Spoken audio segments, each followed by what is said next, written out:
Seeing none, Madam Clerk, do you have a motion? Motion reads that the agenda be adopted, including consent items as circulated. Mover and a seconder, please. Moved by Councillor Jansen, second by Councillor Taylor. All in favor? That's carried. Thank you. Moving on, reports from officials, no correspondence, reports from officials, adoption of the regular agenda, which we've done.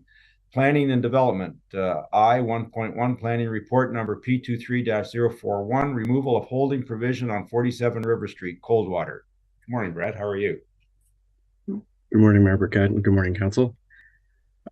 So in 2019, Council passed a bylaw, being bylaw 2019-84, to rezone the lands known municipally as 47 River Street to a site-specific residential multiple 1 exception zone with a holding. This was to facilitate the development of 10 new rental townhome units, in addition to the 5 units that were already existing on the property. A hold was applied to ensure that the development was subject to site plan control prior to any development commencing on site. The applicants are now nearing completion of the site plan control process, and most of the drawings and reports that were required as part of their complete application have now been accepted by the municipality, and the township lawyer is preparing the site plan agreement. The bylaw that is presented before council today is drafted to only take effect once the condition has been met, being that the site plan agreement has been executed and registered on title. So the holding provision would stay applied until that piece had been completed, and then the bylaw would take effect to remove that hold. As there is no council meeting in January, if the condition of the registration and execution of the site plan agreement was met before the next available meeting, for example, in February, by considering the bylaw today, this would not result in a delay in the developer's ability to obtain building permits and start construction on site. So that's kind of wraps up my presentation, but if council has any questions, more than happy to answer. Thank you. Thank you, Brad. Members of council have any questions, concerns? Councillor James. Thank you. Through the chair, I just want to confirm the location. Is this 47 River Street? Is this right beside the pharmacy in Coldwater? Through the mayor to Councillor Jansen. That's correct. Yes, it's just on the north side. I see. And the plan would be to build behind the existing 5 units? Correct. There would be sort of like 2 rows of townhouses for a total of 10 additional units in behind the existing building. Okay. Thank you. Deputy Mayor Cox. Through the chair to Brad. Brad, but the entrance to these townhouses, is it going to be from River or from Lynch? Through the mayor to the deputy mayor, there would be the existing entrance would be maintained on River Street. Okay. And then there would just be an internal driveway with individual driveways to each of the townhouse units, but the only access would be from River Street. Okay, because there was a time that Lynch was considered, was it not? To the deputy mayor, there was some discussion about future development in the area and how it may interconnect with Lynch Street. However, at this point in time, the only access contemplated at this stage is it's off of River Street. Okay, perfect, because that was a concern from the people on Lynch Street. Thank you. Any other questions? Madam Clerk, do you have a motion? The motion reads that planning report number P23-041 dated December 6, 2023 with respect to the removal of the holding provision for 47 River Street be received, and further that a bylaw to remove the holding 37H37 provision effective once the site plan agreement has been registered on title be brought forward immediately. Thank you. Mover and a seconder, please. Moved by Councillor Jansen, second by Deputy Mayor Cox. All in favor? That's carried. Thank you. Moving on, planning report number P23-042, request for tree removal, 3879 Town Line, Marchmount. Ms. Woodrow, good morning. Good morning, Mayor Burkett and members of council. Thank you very much. So the subject property is 3879 Town Line. It's located at the intersection of Town Line and basically Highway 12 in Marchmont. The lands are currently subject to draft plan of subdivision approval, granted by the county in January of last year for 19 lots. And when a property such as this does have a development application active on it, the county's forest conservation bylaw defers to the local municipality to make any decisions with respect to tree removal. So as such, the township has undertaken a detailed review along with the county, our engineer, Severn Sound Environmental Association, and MTO to review the engineering and environmental matters with respect to this property. And it is deemed appropriate for tree removal to be considered by council at this time in the approved tree clearing window, which is November 1st to January 31st. And so as such, this matter is before council today for consideration, subject to the conditions from all of the commenting parties contained in attachment 6 to the report. Thank you. Thank you. Any questions? Deputy Mayor Cox. Yeah, through the chair to Andrea. Andrea, is this the subdivision where there were people that it was going to back on to had asked about dead trees to be removed? Ms. Woodrow. Thank you, Mayor Burkett. Through you to Deputy Mayor Cox. So yes, there are direct adjacent and abutting landowners that did provide input to council during the decision-making process with respect to trees and tree protection. So as such, that's why we've enlisted peer reviewers to help us with the review, including Severn Sound Environmental Association. And as you'll see in the conditions, there would be notification by hand delivery to those directly adjacent neighbors to advise them of the pending removal, should it be approved by council today, as well as a sign is to be posted on the property to alert the neighbors in the larger Marchmont community of pending activities. Supplemental, please, through the chair. So did we ask for a buffer between those properties at all? I can't remember. I'm sorry. Woodrow. Thank you, Mayor Burkett. Through you to Deputy Mayor Cox. So actually, there is an environmental protection zone along the rear of all of the properties. It's 15 meters deep or approximately 45 feet. So that has been surveyed in the field. And should council approve the request, we would meet in the field, township representatives, our engineer, as well as the ecologists and the arborists to basically set the final tree removal line and protection area right in the field. Okay, thank you very much. Councillor Brennan.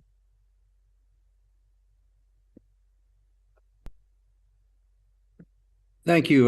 Through Mayor Burkett to, I think I'll direct this to Madam CAO. I speak in favor of this particular proposal. We have had in the past, in my experience, there have been concerns. I just can't remember the name of the street just below the subdivision.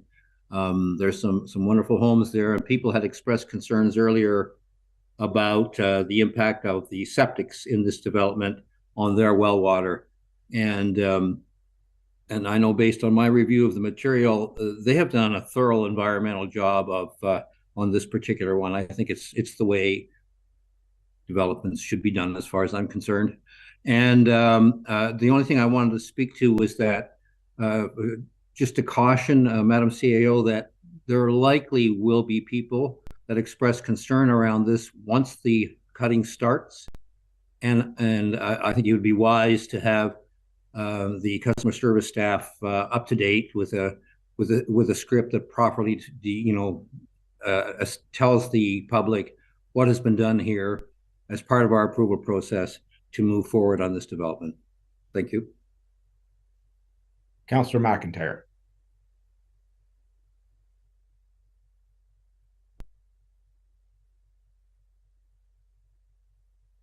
There we are. Okay, thank you. You're going to mute, Phil. Through the chair. I have just a simple question to Andrea with respect to the dates. If we go forward today, are we then telling them that they have till the end of January of 2024 to do the tree removal?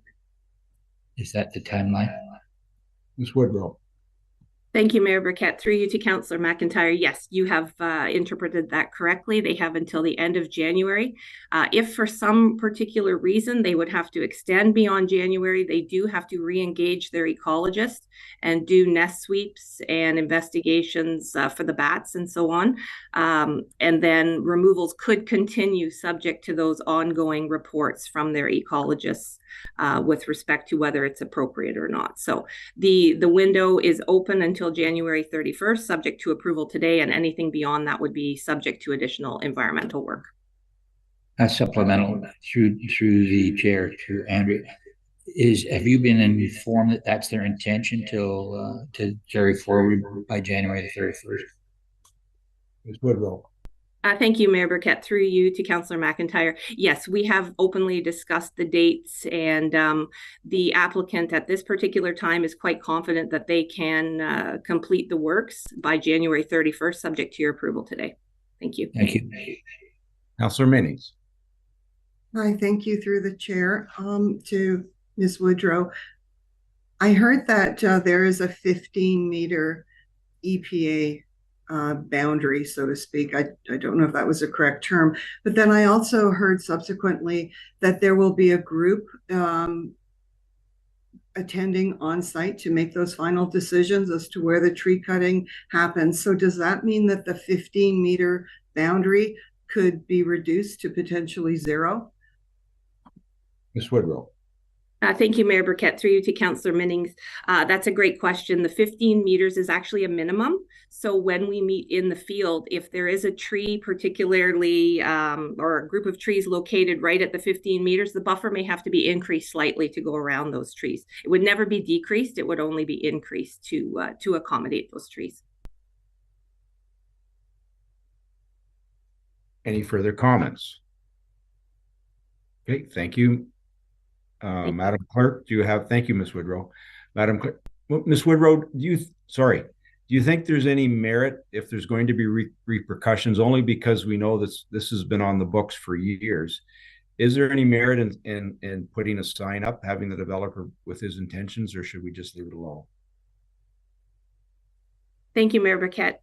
Through you to yourself, basically, for your question. There is one of the conditions is a sign is to be posted to be visible from town line that advises the larger Marchmont community, and then the directly abutting neighbors will also receive a hand delivered notice. Thank you very much. That's great. Miss or Madam Clerk, do you have a motion? Yes, so the motion reads that planning report number P23-042 dated December 6, 2023, with respect to request from Tatham Engineering on behalf of High Level Construction Limited to remove trees prior to the final plan of subdivision approval at 3879 Town Line be received, and further that council approves the request to remove trees subject to the conditions in the attachment 6 to planning report P23-042, which must be fulfilled prior to commencement of any tree removals. Mover in a second. Moved by Councillor Brennan, second by Councillor McIntyre. All in favor? That's carried. Thank you. Public Works report number. You're welcome. Public Works report number W23-048, Clares Bridge Lane. Mr. Burke, good morning. Good morning. Yes, so this report gives an update on the Clares Bridge Lane Bridge assessment. So you'll see in the appendice that the wholesome inspection attachment shows a few photos and some recommendations that the engineer had made. So what we're looking to do is advance the first recommendation, which is a load evaluation and detailed condition assessment of the girder. This will give us an idea of what that bridge is capable of carrying and what it might look like for a rehabilitation going forward. Thank you. Any questions? Councillor McIntyre.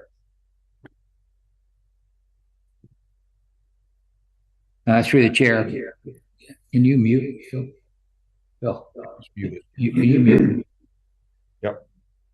Through the chair to Derek. Are we from this report, I'm getting the idea that we're going to take responsibility for this bridge. Is that the way you see it, or is there more to it? Mr. Burke. Yeah, through the chair, I think there's definitely more to it. Our first and foremost purpose for this is to inspect a structure that exists, that the public are currently using. Its ownership is, generally speaking, undefined. So we're working on that as well. But we see this as a public safety concern. It was brought forward to us from a group of island residents, as you know. And so, we're doing the initial work at least to confirm that the structure is sound and get an order of magnitude replacement or rehab costs. But no, the ownership has not been established. Supplemental, if I may, through the mayor to Derek. Have we heard anything back from the lawyer? I recall that we asked the lawyer to search the title and the route. And I'm wondering if we've heard anything back to say that there's some clarity on that. Have you got anything on that you might bring Councillor forward? McIntyre, sorry, I think that was in camera and we can't speak to that. So we'll have to look and wait for direction after Mr. Burke is done. Sorry. Okay. Thank you. That's all I have. Any further comments? Okay, Madam Clerk, do you have a motion, please? The motion reads the Public Works Report number W23-048 dated December 6, 2023, with respect to Clares Bridge Lane be received, and further that the required load evaluation and steel girder assessment be completed, and further that the anticipated budget overrun in the amount of $6,000 be approved. Mover and a seconder, please. Moved by Councillor Minnings, second by Councillor McIntyre. All in favor? That's carried. Thank you. Moving on, Corporate Services Report number, Corporate Service Report number C23-008, tile drain loans. I think Mr. Plunkett, or is it Madam Clerk that wants to speak to this? This would be Mr. Plunkett. Morning, Mr. Plunkett. Good morning, Mr. Mayor. So if I can, Mr. Mayor, we do have 2 more tile drain loan requests. You'll notice they certainly seem to be a lot more requests in the last year and a half than we've had in probably the previous decade, but certainly we do have 2 more. We act as an intermediary only. We collect the money from the province and then we turn around and collect the loan payments back from the property owner and remit those amounts to the province. Okay, thank you. Any questions? Do you have a motion, Madam Clerk? You got my mute on. The motion reads that Corporate Services Report number C23-008 dated December 6, 2023 regarding the tile drain loans be received, and that a bylaw to raise money to provide financial assistance in the construction of drainage works under the Tile Drain Act be brought forward immediately. Mover and a seconder, please. Moved by Councillor Taylor, second by Councillor Jensen. All in favor? That's carried. Thank you. Moving on, Corporate Services Report number C23-009, Canadian National Railway Invoice Rehabilitation 94.5 Bala Crossing. Mr. Plunkett. Thank you, Mr. Mayor. You will have read the report in front of you, but a brief synopsis is typically what happens when there's a rehabilitation on one of these crossings is the CN will reach out to Derek well in advance of a fiscal budget or well in advance of fiscal year, letting him know that there will be some rehabilitation work, and all the time, or I say almost all the time, we are always told we are 100% responsible for the cost of that crossing, and there are board orders for this particular one. Unknown reasons, CN originally reached out and had told us that the cost won't be transferred to the road authority. However, during I believe it's their 2022 audit, their auditors pointed out that they should have billed all of the crossings across this rehabilitation project, and they provided the board order from 1965 that says all rehabilitation are the responsibility of the road authority.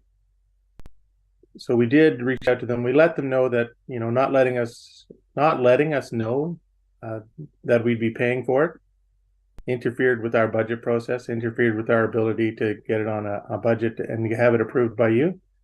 We did request that they consider a reduction in the costs. We were not expecting them to come back and agree to one. However, they did. And what you see in front of you is they've reduced it to 65% of the original invoice. And unfortunately, we do not have, I mean, ultimately, we don't have any negotiating room with the CN. They are under federal jurisdiction, and they can pretty much, unfortunately, walk over us if they want to. But they did realize that they had made a mistake, and I believe it was their public affairs personnel that spearheaded the concept of reducing the costs on the townships because we weren't able to properly budget for it in advance. Thank you. Any questions? So, Andrew, what happens if we don't pay them? Because I'm not in favor of giving them a cent. I know the crossing that we had on Boyd Road, I'm pretty sure we didn't. Did we contribute to that one? Yes, we did. We did. So I'll let Mr. Burke respond, but we have done a couple of these in the past, and we've been solely responsible for the costs related to that particular crossing. So is this the one in the back at the Blue Swing Bridge? Is that the crossing as you go over to the Blue Swing Bridge off of Sparrow Lake Road, Mr. Burke? Yeah, thank you. Through the mayor, this is the crossing actually at where Torpet Road starts. So past the Blue Swing Bridge there. It's they did some improvements to that, including additional arms and relocation of some of the devices. We do work we work consistently with each rail authority, CP and CNR, at all of our road crossings. We do a data share, a mandatory data share, and we are responsible for some sight lines as they are as well. So it's a mandated and regulated cooperation, and it works usually pretty well. This particular event, we got some misinformation, but nonetheless, the work was performed and the O's are due. Mr. Burke, so part of I'm sure they give you a detailed invoice, a bill for $130,000. Do we pay for the arms and like what exactly are we paying for? Just for some clarity. So through the mayor, so the way the Railway Safety Act sets it out is the crossing, the road authority is ultimately responsible for the traffic related impact to that. So the arms and the traffic control signals, any devices that relay that crossing feature. So back to into the track, you get signals. Those devices and traffic paint signs are all the road authority as well. So yeah, any basically you could picture if the railway was there on its own, that would be the railway authority. As soon as the road authority crosses it, all those assets become the road authority responsibility. So, Mr. Burke, further to that, we pay for the arms and whatever makes those arms move, and then it becomes the responsibility of the railway authority if and when they break down. Is that how it works? We're not responsible for the maintenance of them afterwards? Through the chair, so responsibility, I guess, in terms of financial, that the township is the road authority. The railway does sort of operate them, so they do their maintenance checks, and we pay a regular fee to the railway authority, both of them, for those maintenance contributions. So that would be, the inspections, the testing, the general maintenance. We pay a fee, as kind of a set rate fee.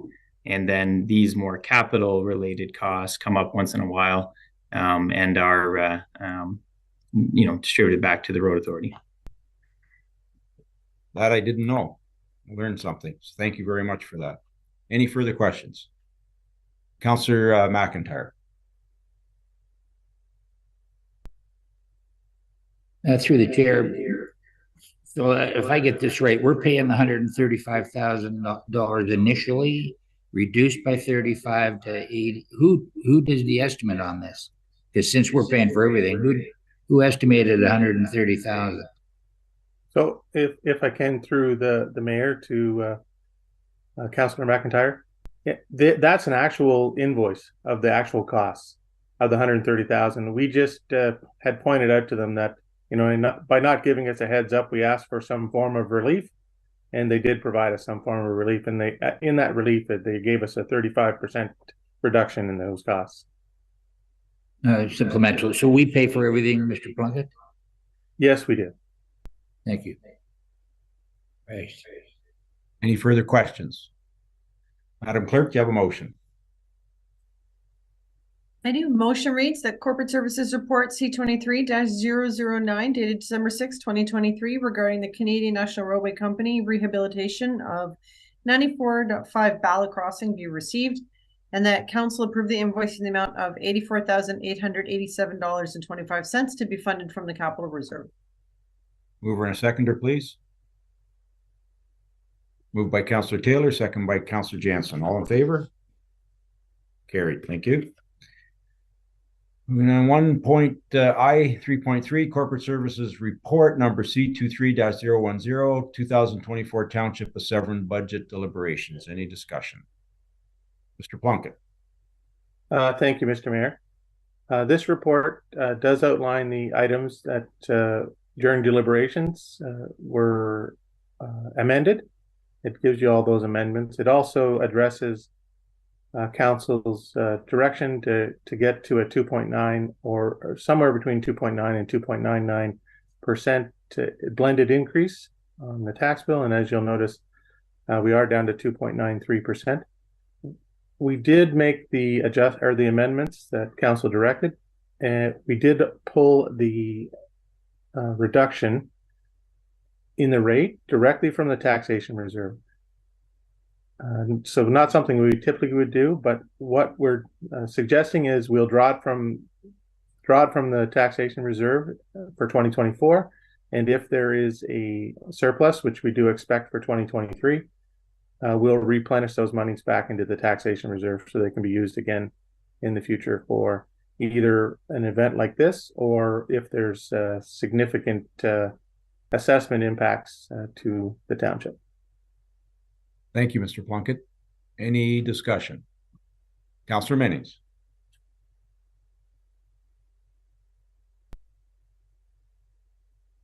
Thank you. Through the chair, I guess I'm disappointed that the solution to get to our 2.93 tax rate was by just taking the money out of the reserves and not looking at other lines such as operational reductions. So I want to know if any of that was considered, because taking the money from the tax reserve, we have other big projects coming up too. So I'm just questioning that as the solution, and I'd like to know what the background was to get to that as the only recommendation you're putting forward to us. I would have liked to have seen more than one recommendation. Mr. Plunk. Certainly, through the mayor to Councillor Minnings. The reason we didn't look at reducing the levy impact from operations is because staff is confident that the amount that we're paying for from the levy now is reasonable, and ultimately reducing the levy by 300,000 otherwise is reducing your levels of service that you've already requested us to meet. That is mainly the reason we've chosen to take it from the taxation reserve. Now, the taxation reserve typically would only be used for an event such as this, or if we are in a situation where we have heavy assessment appeals. For example, we've had them in the past where the quarries managed to have their assessments reduced dramatically, and we also have the mall. The mall does regularly request reconsiderations on their assessed values, and a couple of years ago it was quite significant. Their total tax bill for the entire municipality is a little over $1 million. So a 10% or a 15% reduction in their assessment, which has happened in the past, is fairly significant to us. Sorry, supplemental. So I'm not sure I got the answer I was looking for. Were operational considerations made? So operational expenses, and some of the things that we went through at budget last week included items that perhaps were not mandatory, may have been able to be reduced or put off for another year. So I'm just wondering if that was considered, as to look for reductions internally and not from that source. So if I can, Mr. Mayor, if we're looking at items like capital projects that are being funded from the levy, we don't look at it from a individual project and say this one is being funded from the levy. We have for example, we may want $1 million funded from the levy for roads projects. So if a road project is currently being funded from the levy and it was removed from the project, I wouldn't just remove that component of the levy. I would reapply it to another roads project, if that makes sense. Councillor Minnings, disappeared.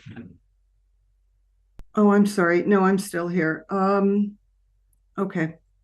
I'll just leave it at that. By operational, I'm talking about the 150,000, for example, that's part of the communications for 2024, or the design plan for the refresh of the West Shore Rec Center chairs, and sort of actual items like that we could maybe look at saving money there. So that may or may not have taken place. So when I think operational, it's not the big projects, it's actual budget lines.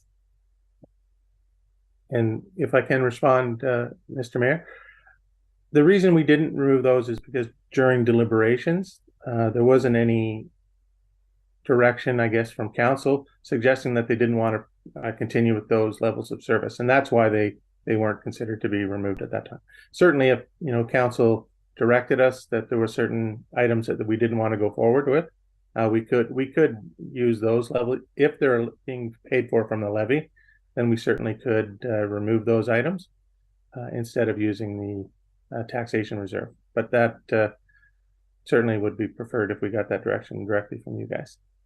Thank you. And my final comment is, I'm not talking about removing items. I was talking about reducing the costs of some of the items, but I can leave it at that.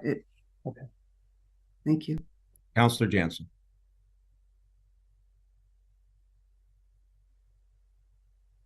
Thank you. And through the chair, just looking at that point number 8 in the recommendation of the $300,000 transfer from the taxation reserve. The next line about the 2023 operations resulting in a surplus sufficient to replenish the taxation reserve. Do we have an idea at this time, being this close to the end of the year, whether or not we will have a surplus, and if that will be sufficient to replenish that taxation reserve?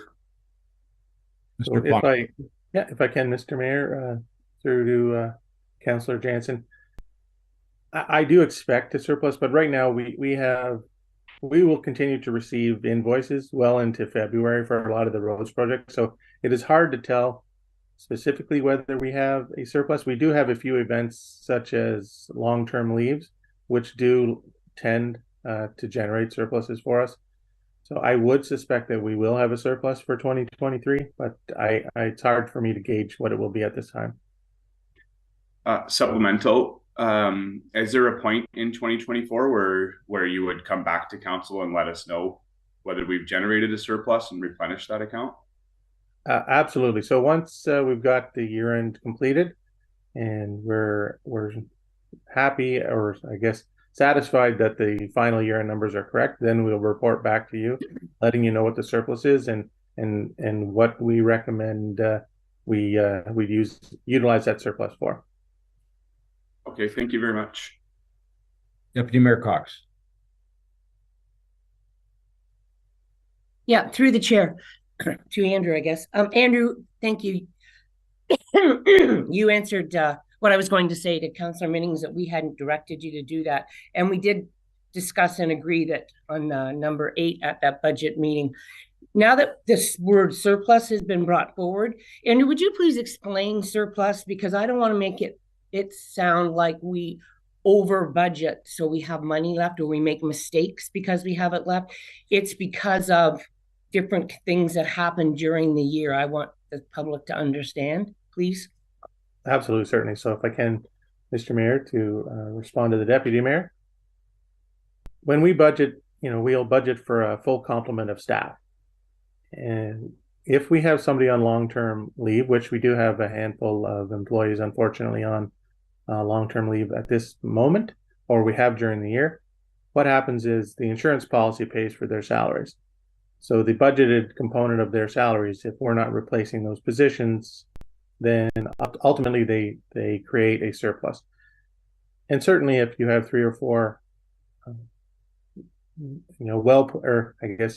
three or 4 positions that aren't working for almost an entire year, then that does get close to $100,000 an employee when you factor in salaries and benefits. 3 or 4 of those employees can easily generate half $500,000 in surplus. Another item is if we could have, for example, let's suppose we were doing a roads project that was going to be funded from the levy itself, and for reasons unknown to us, and I think Derek's prime example is we needed hydro to do relocates for one project. If it was being funded from the levy, it would end up getting carried forward into the new year, and that would create a surplus only because we didn't fund that particular project from the levy that year. And typically those funds would go to the capital reserve as part of the surplus transfer, but ultimately it's projects that were being funded from the levy that did not occur, or mainly items such as staff complement not being filled for the entire year. Okay, thank you very much. And supplemental, I think in the way things are right now in our world, with the cost of living, the inflation, the cost of food, everything going up, we need to I'm sorry. I think we've done a good job on this. I can't see that we would go too much lower, and I definitely know you can't do a 0 when your COLA is at 2 or 3%. So I was quite happy with this one, and I think we've been very prudent. Thank you. Councillor Brennan, did you want to say something? Okay. Any other members of council? Are we all okay? Thank you, Andrew. You've done a good job. I think it is a good budget, and doing what we've done and where we're at this time at the township, I think we're in a great position. So thank you to you and all of staff for a good budget. Madam Clerk, do you have a motion? I do. The motion reads that Corporate Services Report number C23-010, dated December 6, 2023, regarding the 2024 Township of Severn budget deliberations be received, and that council approve the 2024 budget as amended. Mover and a seconder, please. Moved by Councillor Brennan, second by Deputy Mayor Cox. All in favor? That's carried. Next, new business. Before we begin with Councillor Taylor's request for reconsideration bylaw, tree cutting bylaw, Madam Clerk, could we, for clarity, do you have the actual bylaw? Could we read the bylaw that's in place today, just for clarity? And just for the members of council, we need 5 members of council to vote in favor of reconsideration before Councillor Taylor can speak to it. But I'm sorry to put you on the spot. You don't have that bylaw handy, do you? The one that is part of this? Through your worship, it's my understanding we do not currently have a tree preservation bylaw, which is why the whole topic is on the agenda. However, I can't really discuss the matter until the motion for reconsideration is carried or not. So we can't debate the matter until the motion to reconsider is put on the table. Okay. Councillor Brennan. Go ahead, Councillor Brennan. Thank you. Lost the mouse. Just a point of order here, please. I would request, and I'm not sure, Allison, if I don't know. I was thinking what the mayor was referring to was for this type of motion to be put forward, there are rules, and we just heard about the majority rule the 5 out of 7 rule. But it's my understanding that any proposal put forward for reconsideration in this shorter period of time needs to be based on new information, at least according to my book of the Robert's Rules of Order. I'm not so sure if our bylaws change that. And I would just like some clarification, please, on motions to consider and what should be involved for this office. Madam Clerk. Let me pull the section for you. Okay, so the council through you, so motion to reconsiders. If we have something in our council procedural bylaw, they will supersede Robert's Rules of Orders. So Robert's Rules of Orders come in the absence of something being in our council procedural bylaw. So they're like the book that lies underneath. So there is no requirement in our council procedural bylaw for someone to say, give notice at one meeting and bring it forward at another. If you have an item you would like to be reconsidered, you put a motion forward that you request reconsideration of an item.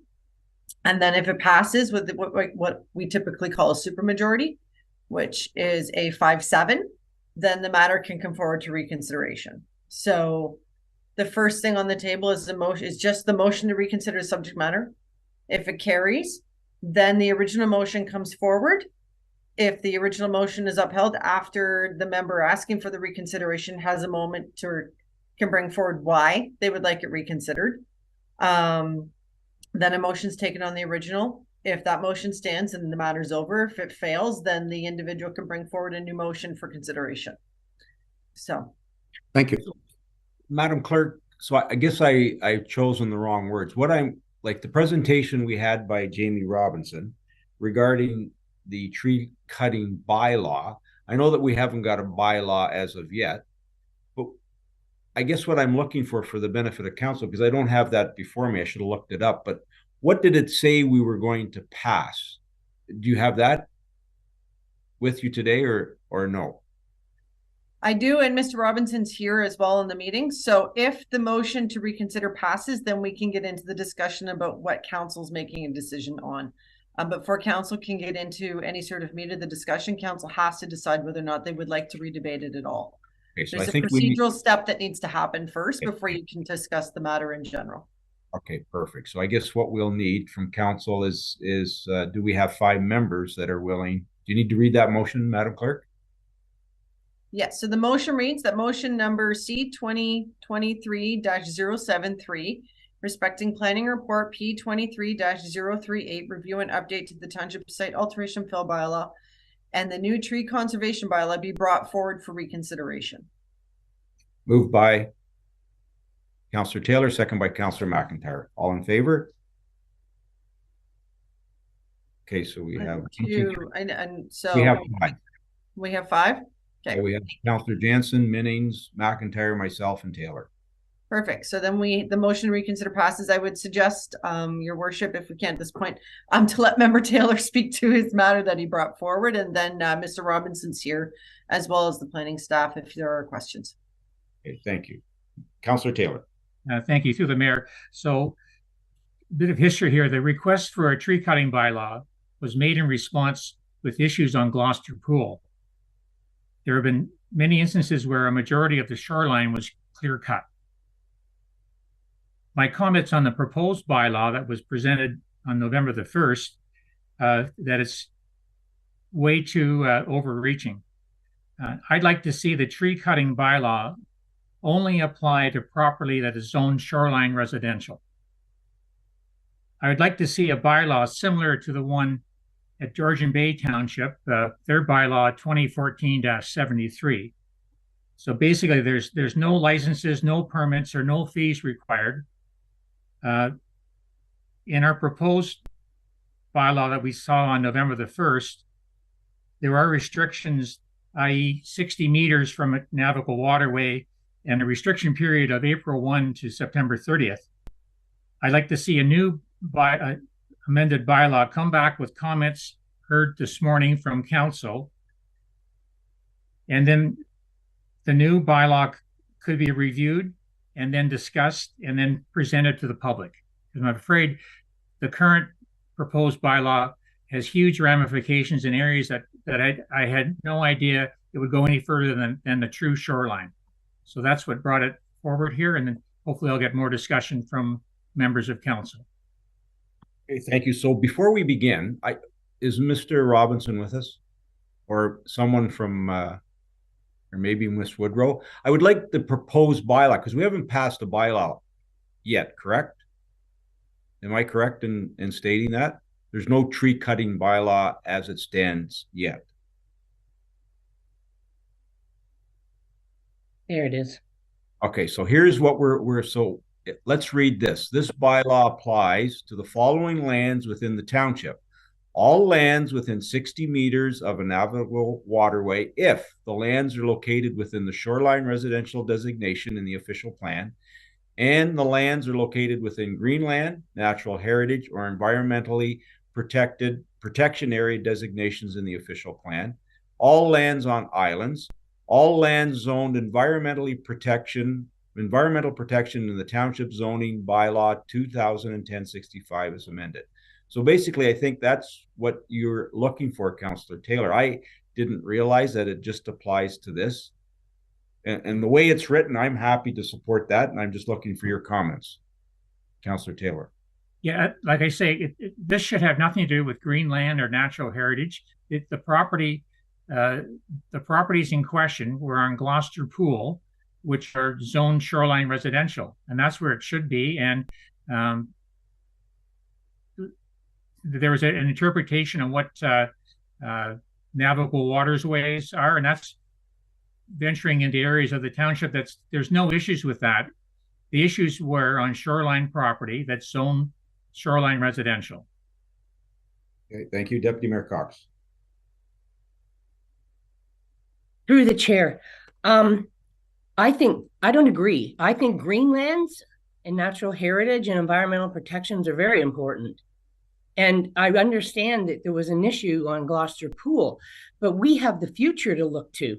And with more and more people wanting any piece of property that has water, be it a swamp, be it a bay, be it a small river, we need to ensure that we're protecting all shorelines. And I think that's very important. And that's why when I read A, B, and C here, that's all that this bylaw is doing, is protecting our shorelines for now and in the future, all shorelines, because we have no idea what could happen in the future.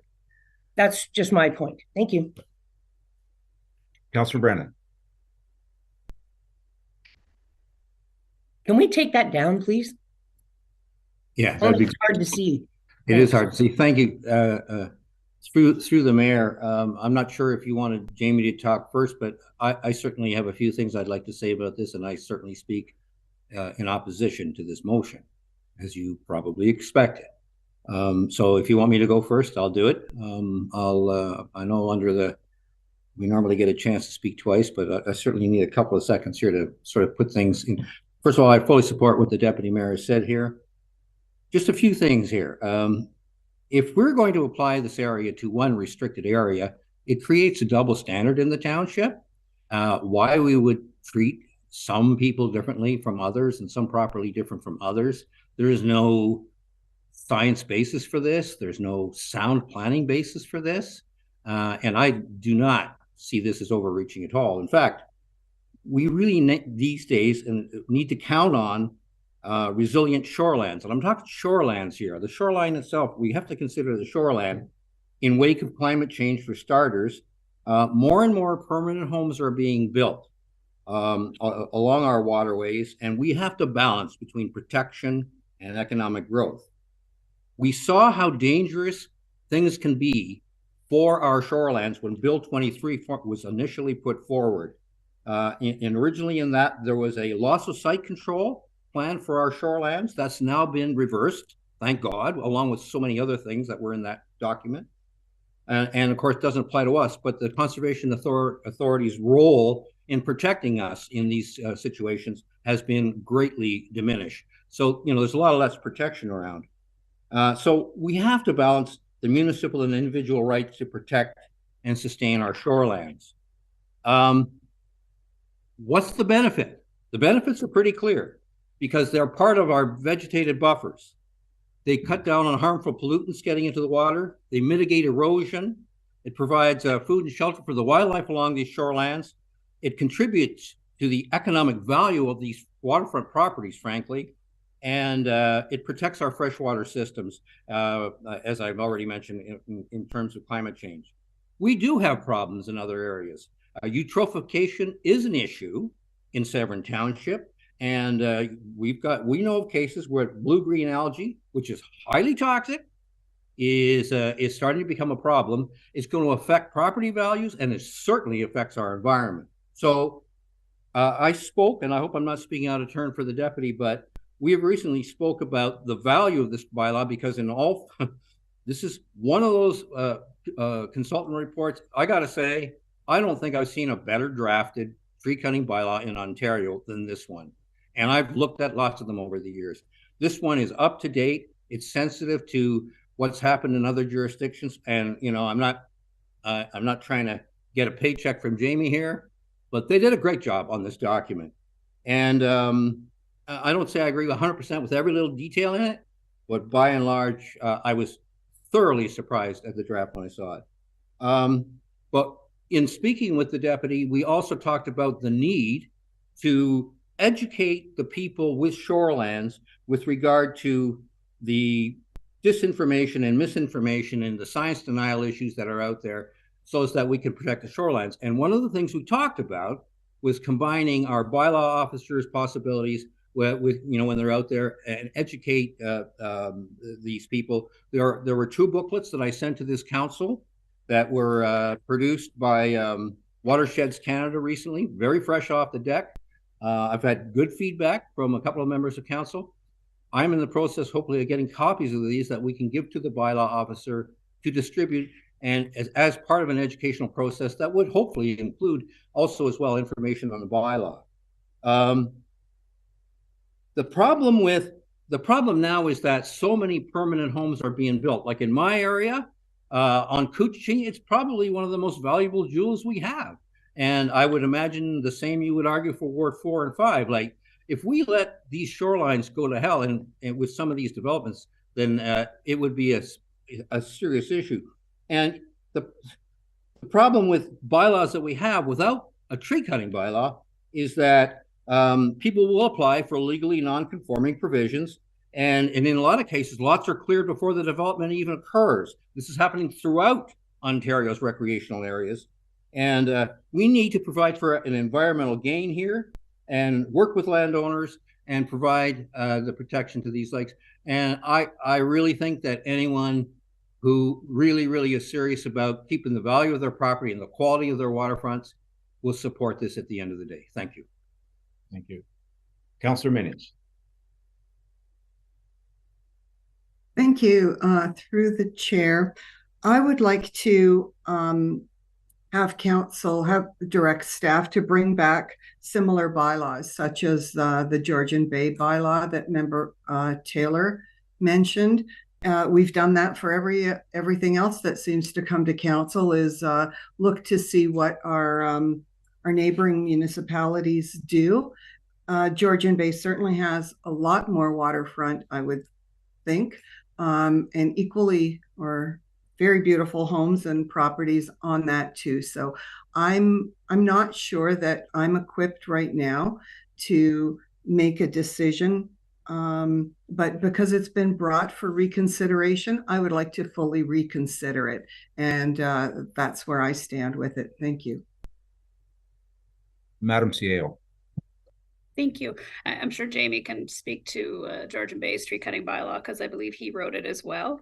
But I just wanted to remind council that council hasn't been asked to pass a tree cutting bylaw. What you directed staff to do was to go out to public consultation. So I think the question here is whether you want to narrow the scope before you go to public consultation, or if you want to go to public consultation and see what the public says and then decide how you want your tree cutting bylaw to look. Thank you. Deputy Mayor Cox. Yeah, through the chair. I just want to touch on one thing that I hadn't thought of that Councillor Brennan said is, and if we take it to the public, I think it will become very obvious. I think we should take this to the public. And if they don't like it, we can relook at other ones and see. But I think we should take it because he's right. If we only decide that a certain piece of water is going to have this tree cutting bylaw, and the one down the river around the corner isn't going to have it, it becomes, is that fair? And I really believe that people will catch on to that it isn't fair. So I think in order to be transparent, we should probably take this forward. We can put out the Georgian Bay one for people to read if they want, but this is what we discussed. And this is our one that we wanted to bring to the public. And I think it's only fair that the public sees it. Because I know if I lived on Gloucester Pool, and this would only apply to me, and my friend lived over on McLean Lake or Severn River, and they could cut what they want, but I can't, and that we're both on shoreline, I just wouldn't think it was very fair. So I really believe it needs to come forward for everyone to have a chance to speak to. I am in favor of bringing this forward and letting the public hear and hearing their responses, not just all of ours, and then we can go look at it again if we need to. Thank you. Councillor Taylor. Yeah, just to jump into the mayor, those three situations that the deputy mayor mentioned would have been zoned shoreline residential. So it's all shoreline residential. And I think we should make this bylaw, before it goes to the public, something that we know would work, wouldn't overtax the township, and is practical. Because I think the way it's written now, it's like hitting a hammer on a mosquito. It's way too much, and it's not what I envisioned what was going to be presented. Okay, Jamie or Andrea, sorry, I'll let Councillor McIntyre speak, and then I have a question. Go ahead, Councillor McIntyre. Thank you, through the chair. It says all shoreline, and where I'm a bit in the weeds here is if you have a little river or a little brook that you can't, is it a navigable waterway? You put a canoe in there and you can only go 25 meters.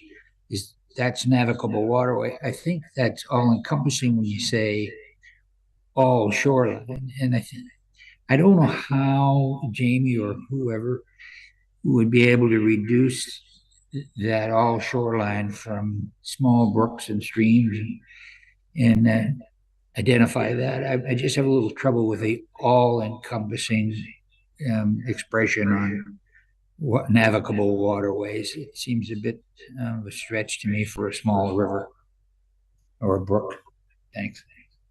Who would like to answer that? Ms. Woodrow. Thank you, Mayor Burkett. I just wanted to let you know, Mr. Robinson had his virtual hand up. I don't know if you could see that from where you were sitting, so I just wanted to pass it over to Jamie, but he did have his hand up to speak. All right, sorry, I did not see it. Good morning, Jamie. Go ahead. Oh, good morning. I don't know if this helps at all.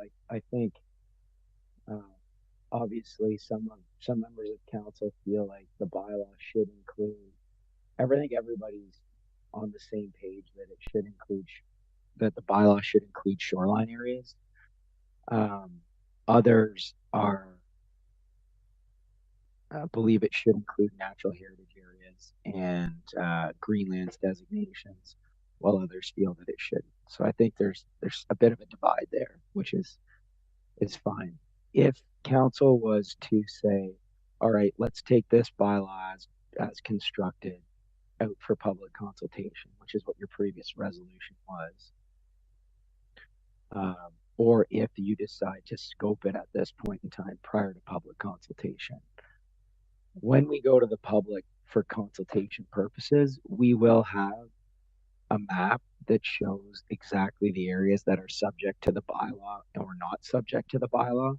What we could prepare, maybe this is the start, is we could prepare a couple of different options from a mapping perspective that show if just shoreline zones are included, another option that shows if shoreline and natural heritage areas are included, and a third one that shows if there's shoreline, natural heritage, Greenlands included, for example, so that people that are at the meetings can visually see what the three different options are. Because I think the picture tells the story more than the courts do in this case, and it lets people visually see if it applies to their property or not, or what the implications could potentially be.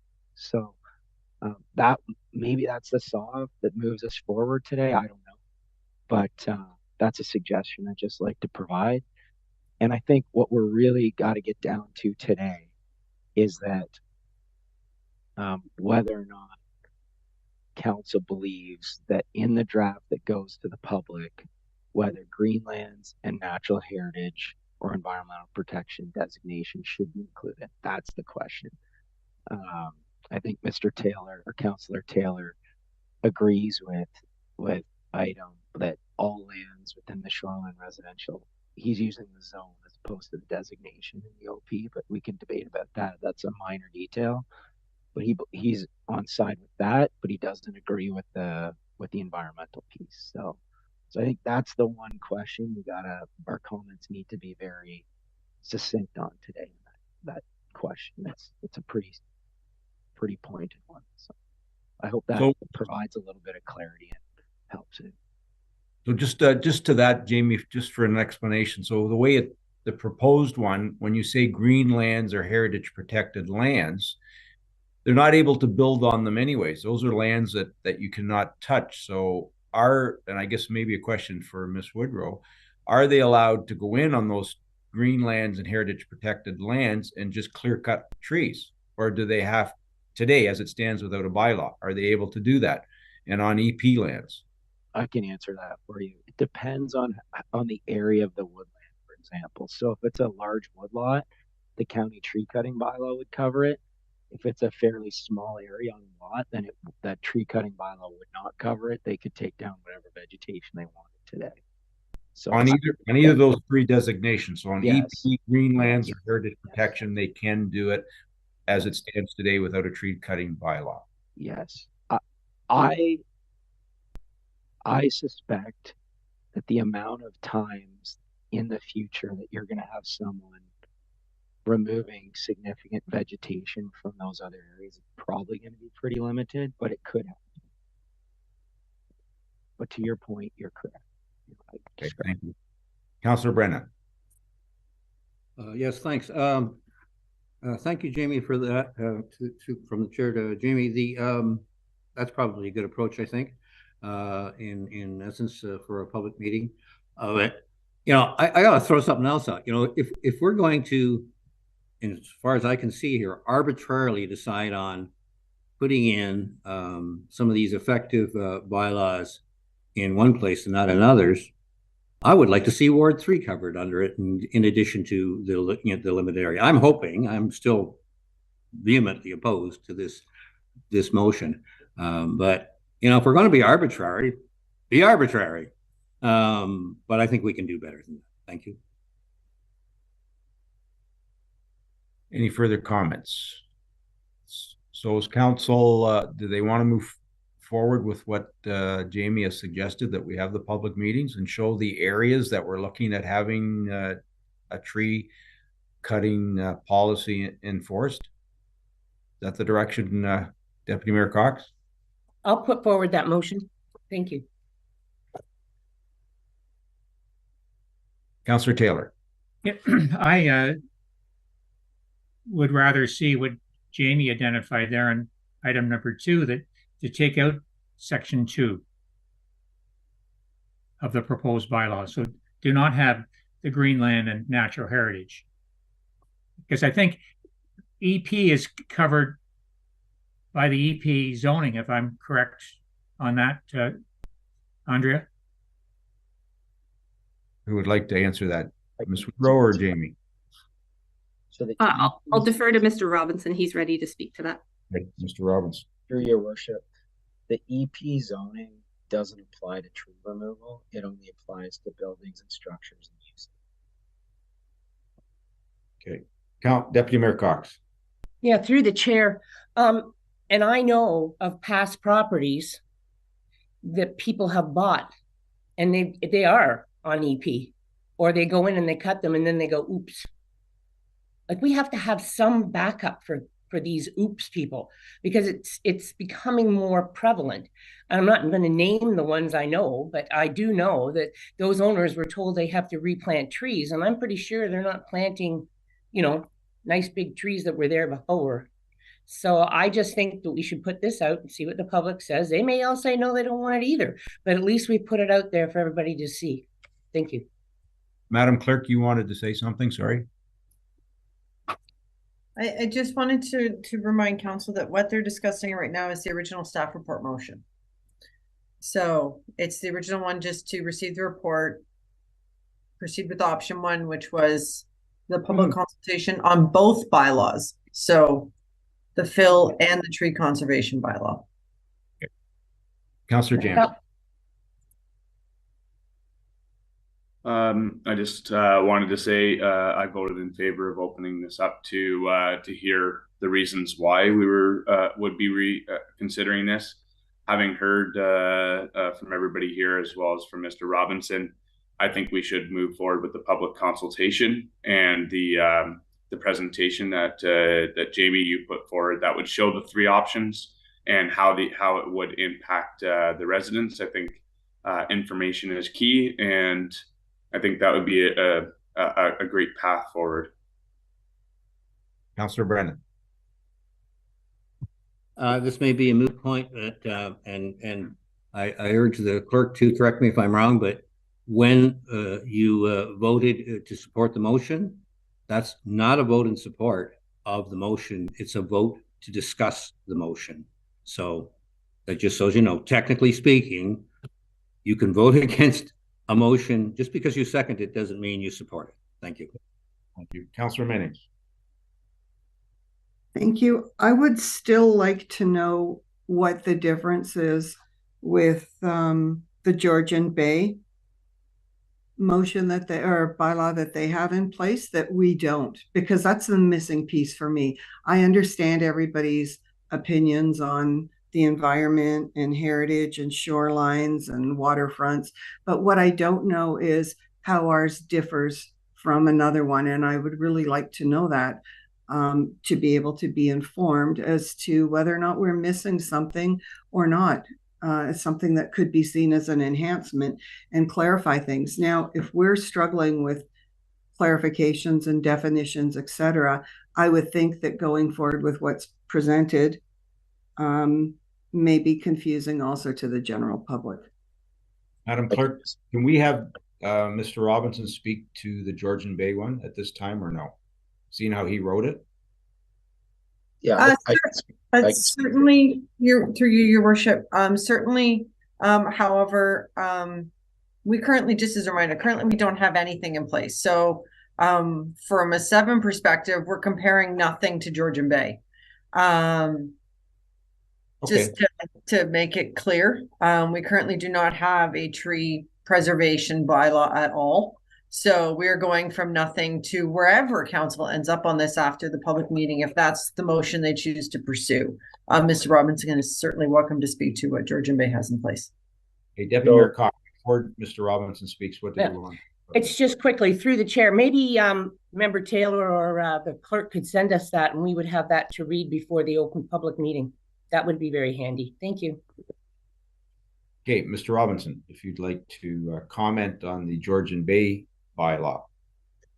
So just I'll only talk at a high level in terms of applicability. So that bylaw, the Georgian Bay bylaw, includes all areas that are zoned environmental protection. It includes all areas that are zoned open space. It includes all areas that are on islands, so these natural state islands they have, and then all areas along the shoreline. So those are the areas that it includes. So pretty similar to the bylaw that's been put before you folks in draft form for public consultation. It doesn't include greenlands or heritage protected lands, correct? It's a little bit, through your worship, it's a little bit different. There is no greenlands designation or zone in Georgian Bay Township. It's in the District of Muskoka. That's more of a Simcoe County South thing. but it does include environmental protection. So yes, the Greenlands is a larger geographic area, an additional thing that's identified in your bylaw that isn't in Georgian Bay. The environmental protection piece would be the same, but the Greenlands would be an additional one. So just to reiterate for council's benefit, and I did hear you, but just so for clarity, as it stands today in the township of Severn, if you're on EP, Greenlands, or heritage protected lands, you can cut trees as you wish. There's no bylaw that states that you cannot, unless you're cutting huge tracts where the county would have to get involved and allow you to do so. Is that correct in me saying that? That's correct. Thank you. Councillor Taylor.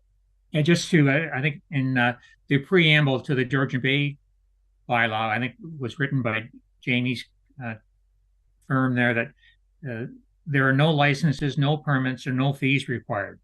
So it's a little less, so easier for the landowner to come in and get the rules from the township and don't have to apply for a permit or pay fees. And so that's something and I'm more than happy to send out the bylaw, and or if the clerk will send it out to council to have a look at it too. I don't know if Jamie wants to comment on what I said there. Jamie?